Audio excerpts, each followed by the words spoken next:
Morning guys, welcome back to Formula 1 News. Absolute chaos in F1 today, and it's not just Alpine completely imploding, but the implications of which are very widespread indeed. Rumours are starting to emerge that Red Bull Racing, also a team that has many driver upheavals and drama over the last few years, they are in a very tricky position. Max Verstappen is not happy with the progress of the car, and Christian Horner, following all the drama last year, is now finding himself under increasing pressure. Is this the key angle that people are missing right now of this whole Oliver Oaks Alpine drama? What's going to happen next? Very much intrigued to your thoughts in the comments below. Hit the like button if you enjoy. Subscribe if you're new as always. I would greatly appreciate it. But let's crack right on, because here we go. Last night, F1 went completely chaotic, and at the heart of it, of course, is F1's most chaotic team. It's Alpine. They're back at it again. So, Ollie Oaks, he's not been team principal there for very long. He's gone. Who is shocked? This was always going to happen at some point. It was just a matter of when. But the timing is so fascinating for so many different reasons, and this whole Red Bull angle is the main one that we'll get into in a few minutes' time. But let's break it down in the timeline. Ollie Oaks resigns last night.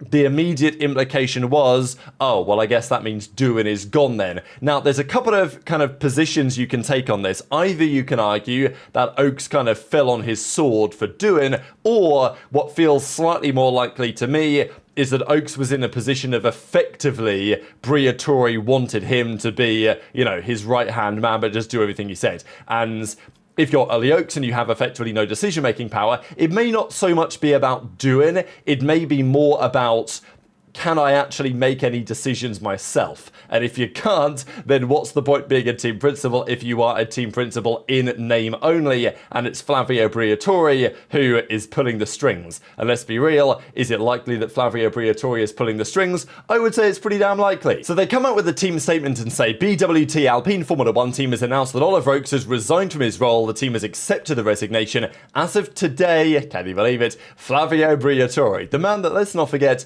was banned from Formula 1 for cheating, and I mean, Crash Get 2008, but many other legendary, depending on your perspective, instances over the years. Certainly a notorious character in F1, Briatore, and he was bending the rules for a very long time, and the bending of the rules in Briatore's mind, he was cheating. I mean, in basically every regard for decades. But at the end of the day, when he was working for Renault, his results do speak for themselves. However controversial the methods of getting to those results may have been on occasion, but that was a different era of Formula 1. But Briatore, his ban by the FIA was overturned by a French court, semi-controversially. It's Briatore, everything's controversial, and he will continue as executive advisor and will now take on those duties. So, is Briatore going to instill another team principal? Probably someone who actually will just listen and do what Briatore says. That's option one. Or he potentially could just take on the role himself. The team will not be making any further comments. Now, before we get back to the Oaks thing, what then followed was very much expected, which is that Colapinto will replace Jack Doohan, and this has now been made official. The very fascinating thing about this is that Colapinto's contract, according to official reports, well, at least this is the general going consensus of the day, it's a 5-race contract that he has with the team. Now, I imagine Colapinto will stay. That's just my feeling. I think he's actually better than Doohan as well. I think he will do better. Will he be as problematic in terms of maybe crashing a bit and having damage? I think it's absolutely plausible. Last year was not exactly ideal for Colapinto, but in the races where he was good, he was pretty damn good, and I think showed more promise than Doohan has at Alpine. Difficult to compare, different teams, different circumstances, sure, but I think Colapinto will do enough to kind of earn keeping the seat. The reason why I think they're giving him this, it's only a 5-race thing, is because, it makes it easier on Doohan, or at least in theory, right? It makes it easier because they've said, okay, we're going to give him 5 races. That actually is an official party line because Doohan responds to it. We'll see that in a second. And therefore, Doohan fans might think, oh, maybe he comes back. Maybe it gives Paul Aron potential opportunity to come in as well. And maybe they will change their mind again, right? I mean, look, there was a rumour not long ago that yes, Doohan was going to get until the summer break. That then changed. everything with Briatore is smoke and mirrors. So if you hear 5-race contract, like, I'm sure he's got a plan, in the same way that Doohan's potential of getting to the summer break apparently was never really true, and they decided before the season that he was going to go right now, and that's what they decided to do. So it's a 5-race contract that Colapinto has. As I say, I imagine this will likely last longer. I think there are some political reasons why they are doing this, and look, it was inevitable, let's be real. The backing that Colapinto has from that region, the massive fan base, and, you know, fan bases that has caused some controversy as of late as well. There was even talk in, I think it was, Kim Illman did a video on it earlier today where he mentioned how there were some fans of Colapinto, obviously very small subsection, right, but they were sending threats to Jack Doohan's personal email and to, like, his family and all this, like, you know, it's absolute chaos. And on some level, as frustrated as Doohan will be, I think he'll probably be kind of happy to be out of the spotlight of all of that drama as of late. He did comment on this, Doohan, and said, "I'll keep my head down, I'll keep working hard, and I will be watching with interest over the next 5 races," which basically translates to I'll be hate watching, right? Like, I'll be hoping that Colapinto has a downfall. And, you know, fair enough, because if you're doing, what else can you do? You've done your time in the team, it's not been great. You've just got to hope that Colapinto has an absolute stinker, I suppose. And even if he does, are you getting the drive back? Not so sure about that. There's talk about other options potentially on the cards as well. Colapinto may have enough backing to stay. There could be other options on the cards as well. I think in all likelihood, Doohan's time in F1 is probably over. And there was even discussions that maybe this was Colapinto in the Alpine doing some test driving. This seemed to even be before they'd confirmed it. So yeah, it was always going to be a done deal, and that it exactly is. But let's talk about what's going on at the top end and what it means next, because today we saw a fascinating statement here. I mean, Alpine, it's just an absolute mess. Everything is changing in the last 5 years. They've had 5 different team principals. It's a complete joke. Ollie Oakes has been, and now he's gone. And this is what the man himself, Flavio Briatore, has to say about it. And I find this absolutely fascinating because, well, with Briatore, as I say, everything's smoke and mirrors. You can't believe a word he says. Is he telling the truth? Is there more to this than meets the eye initially? Maybe. So, he said the following: "A lot has been said in the past 24 hours incorrectly associating the decision of Ollie resigning to an alleged disagreement or that we shared different views. This is completely false and far from the truth." So hang on a second, you're saying that they had exactly the same views and everything? You and Ollie Oakes agreed on everything? And then just coincidentally, as Doohan gets fired, Colapinto gets the drive, which seems like a decision that Briatore made rather than Oakes. Oakes resigns, potentially either in support of Doohan or not willing to, be in a position where his decisions simply do not matter. But no, Briatore says that is not true at all, and he didn't depart for that reason. Myself and Ollie, which would be an incredible coincidence if he just happened to resign at the same time, but I guess we'll hear Briatore out. Me and Ollie have a very good relationship and had long-term ambitions to drive this team forward together. We respect Ollie's request to resign and have therefore accepted his resignation. The reasons are not related to the team and are of a personal nature. Is he telling, is there something to this? We'll get to it. I will continue to be more and more involved with the team. Together with the strong management we already have in place, we'll work hard on improving our position for the season and preparing for 2026. This blew my mind. Included is a message from Ollie to the whole team. And Ollie, apparently, this supposedly is a message from Oliver Oakes. "It has been a privilege to lead everyone at Enstone. What a team, what a place. It is a personal decision for me to step down. Flavio has been like a father to me, nothing but supportive since I took the role, as well as giving me the opportunity. Everyone is in place for 2026 and where this dream deserves to be. I believe in Enstone." Obviously, he believes to such a great degree that he resigned on the spot last night. But the Red Bull angle here is when things get real interesting, right? Just before we get to that, let's talk Ferrari real quick, because there's been lots of drama coming out of the Italian press today on what the problems with the car are. Fundamentally, the issues, it seems, are with the rear suspension of the car, and it's obviously causing a lot of debate right now as to whether Ferrari really should have decided, after having an excellent SF24, all things considered, to completely blow up the concept, change 99% of their car, and clearly it's not working. The issue for Ferrari is they're still committing development time to this year's car. Loic is still working on a new rear suspension. The car doesn't work. They are bringing a new rear suspension at some point. Even Duquesa, though, and Auto Racer, they don't know when it's going to be arriving. Like, they've not got a timeline on this, but they're still committed to the project. I mean, there's still some hope somehow at Ferrari that if they just resolve the rear suspension issues, they bring their upgrade at some point, they might be able to turn it around. And obviously they've got the Spanish technical directive with the front and rear wing, the flexibility. Maybe they think that'll help them as well. But, you know, the press are not very happy about it, right? Because you've got Ferrari saying, oh no, well, it's not good. The car doesn't really work. The drivers aren't happy, of course. Even on a good lap, they're still P8. And then they're changing the rear suspension, but at some unknown time in the future, where that's potentially valuable developmental resources they could be putting into next year if they just called it a day.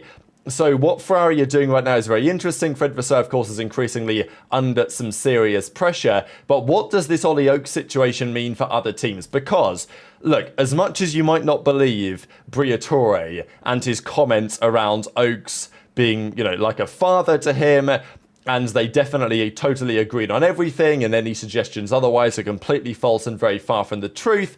They've accepted his resignation and all of these things. Is there actually anything to that? Because there have been some interesting rumours emerging that maybe Oaks did resign because something else could be on the horizon, right? Is there another opportunity that could be waiting for him? Is it kind of a mix of both? Oaks maybe doesn't feel like he has full decision-making power, which, let's be real, he doesn't. Briatore is calling the shots, and I'm sure will continue to do so. That, I'm sure, has got to be part of it. But it's also not totally implausible that Ollie Oaks has something else lined up elsewhere, because for someone to resign effective immediately mid-season, it doesn't happen very often, and for supposedly Ollie Oaks to come out with this statement about that it was his personal decision, and for Briatore to do the same, it's, you know, it's fascinating, right? Because typically if this happens, Oaks wouldn't say anything. The team would say, yes, well, you know, it's been a pleasure working with Ollie for the last 6 months, and, you know, we wish him the best. But they've gone as far to say, no, the speculation is false. This is a personal decision for him to step away. They didn't necessarily need to say that. Is it saving face, or is there more to this? So now we get the rumours around the future of Red Bull Racing. So let's go to the top of this article and let's go through it, right? Because here are the two gentlemen together, and there could be something very interesting happening right now, because Red Bull are in a very tricky spot. Max Verstappen is understandably heavily considering his future right now at the team. There's lots of discussion on the upgrades that Red Bull brought to Miami. They brought a new floor. Did it work? Helmut Marko said it worked, but not as much as they wanted it to work. And they have a more substantial upgrade arriving in Imola, which absolutely needs to deliver. Apparently, according to latest discussions, and look, this is coming out of the Italian press, we've got Auto Sprint talking about it, this is from formulapassion.it, but the latest rumour is that if the RB21 doesn't deliver, the upgrades fail, then Christian Horner is going to be at risk. This comes for a couple of different reasons. Likely, there is still some fallout from what happened last year, where we thought Horner might be gone anyway. But he did keep the job for the time being. Even with all the pressure and the civil war, Marko getting involved and all that. The belief was that Yovidia, that family over there that owns 51%, the Thai half, they wanted him still in, whereas Mark Matterschitz, you know, Dietrich's son, and Oliver Mintzlaff and those guys on the Austrian side with Helmut Marko were not so convinced.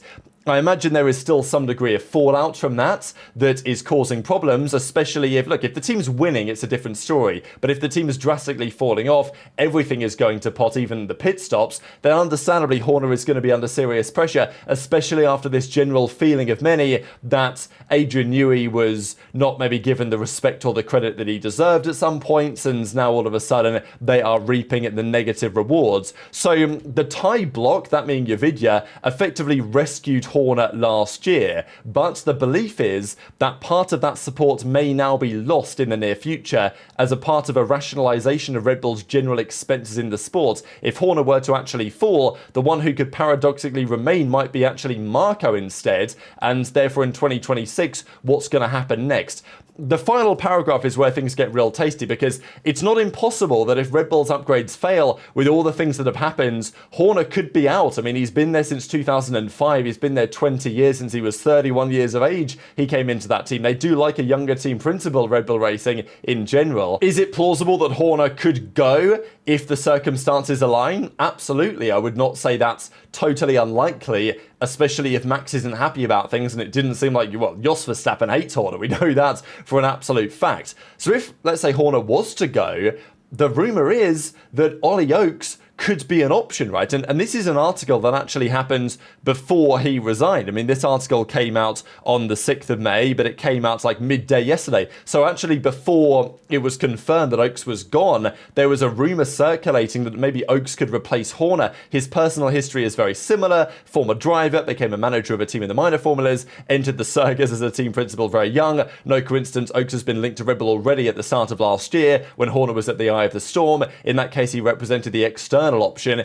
The internal options would have been Washer or Wheatley, but nothing came of it at the time, but the outcome is yet to be written. So, what do we think about this? If those Imola upgrades don't work, Horner's future could be in jeopardy, and Ollie Oakes, of all the external options, if Red Bull were considering a change in team principal, of the external options, Ollie Oakes was already the one being talked about, being linked to that spot, and now all of a sudden we're hearing Oakes resigns, and Briatore and Oakes are seemingly saying that this is a personal decision. So I'm sure there's more to it than that. Like, if I'm Ollie Oakes and I had full decision-making power and I was happy at Alpine, probably going to stay. But if there are some concerns about the quality of the decisions that I could actually make in the team, and there's the potential looming opportunity of Red Bull on the horizon, maybe it makes sense. Resign, free yourself up, maybe start serving a gardening leave period now, and then when Red Bull want you, assuming they do, then the option is there. So fascinated to hear your thoughts in the comments below. Not seen that much talk about this today. Everyone's been focusing on the Alpine stuff, but I think there's a bit more to it than meets the eye, but of course time will tell as ever. The final thing to say before we close out is on the FIA, because we're back at it again. As I said, lots is happening today. So, Ben Sulayem, he has said, can you believe it, that F1 is considering scrapping the cost cap, which is a pretty remarkable statement to make given the fact that the cost cap seems to be going rather well, and we have teams like Williams up there fighting at the front of the grid almost, but it is a massive headache. There are so many issues, and I am certain that the teams are being very grey, let's say, with the way that they're handling things. So, there's been lots of theories anyway that teams are actually just spending way more, but they're using certain R&D credits and they're messing with the numbers, and the FIA aren't really well positioned to deal with it. So it's probably still a bit of a mess, right? The cost cap sounds good on paper, but in reality, does it really actually do anything? Maybe not. So maybe Ben Sulayem has a point, but it's just the general discussion around it isn't right. I mean, instead of saying, oh, okay, we need to police it better, we're just going to scrap it and say, what's the point of it? I don't see the point. I really don't. I mean, obviously, you can see the point. It's not rocket science. So I think he's trying to make more of a point there. The other piece of the puzzle, though, is this today, and I'll just close out with this. Carlos Sainz Sr. has been reportedly approached by senior executives in motorsport. They want him to run for president of the FIA. Now, of all the options out there, look, none of the options are going to have absolutely zero conflict of interest. Of course, he has a good relationship with Audi. His son works for Williams, drives for Williams. So, and obviously, FIA president is much more than just Formula One, but this, of all the options, I wouldn't complain necessarily if Carlos Sainz Sr. got the position. Now, it's very early days here. It's not clear that Sainz Sr. is launching a campaign, but what is, I think, clear is that he is at least considering it, having been approached by many to say, look, Ben Sulayem's not doing a good job here. We want him gone. Would you maybe consider running? And that might be a plan for the future. So this might have legs to this story. It may not. We'll see in due course, but very much intrigued to your thoughts on all of this stuff in the comments below. Hit the like button if you enjoyed. Subscribe if you're new. Take care, and I'll see you next time.